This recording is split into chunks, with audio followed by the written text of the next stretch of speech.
Okay, 6.3 was on the centroids. And I really like the centroids. There's a 1/3 to 2/3 ratio.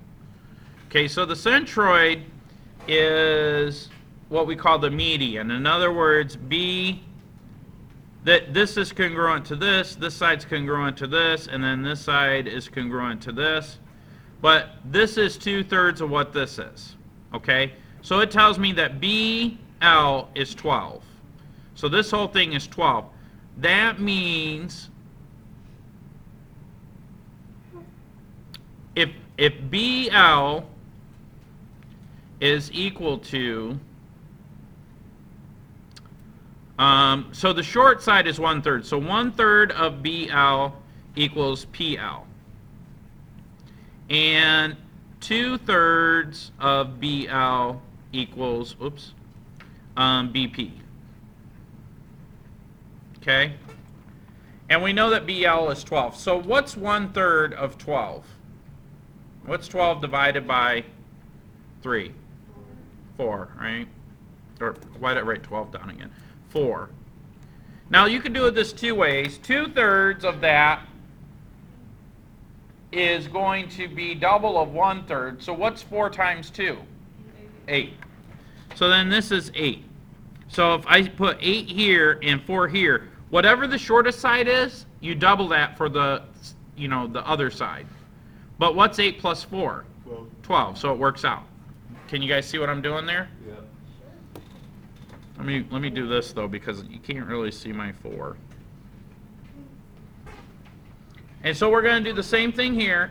CP is 16. They tell us that. Now, what is PL? It's going to be exactly 1/2 of 16.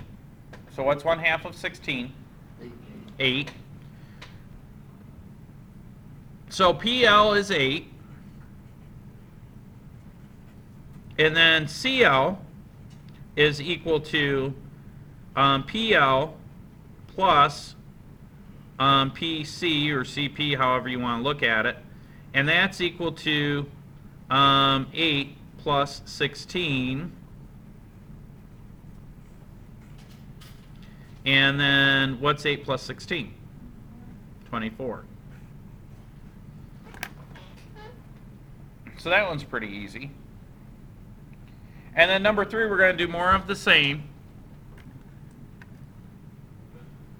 A to L is 27. So AP is equal to 1/3 of 27. Oh wait, no, it's 2/3, right? Because that's the longer of the two. 2/3 of 27. And then PL is equal to 1/3 times 27. What's 1/3 of 27? 27 divided by 3 is 9. So I'm going to put my 9 here. What's 2 times 9? 18. Does 18 plus 9 equal 27? Sure. Yeah. See how that works?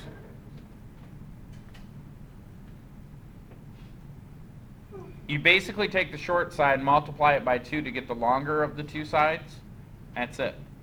So now if I'm given that BP is 102, from B to P this is 102, this line segment is 1/2 of 102. What's 1/2 of 102?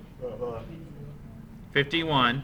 So then I've got that PL is equal to 51, but BL is equal to PL plus BP, which is equal to 51 plus 102, which is equal to 153, correct? Yeah. Okay.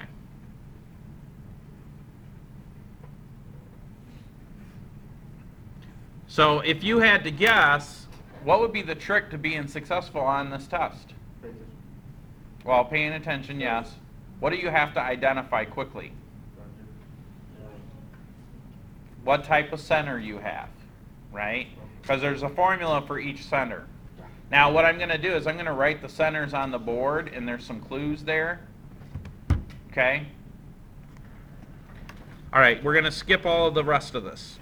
That's it. Okay?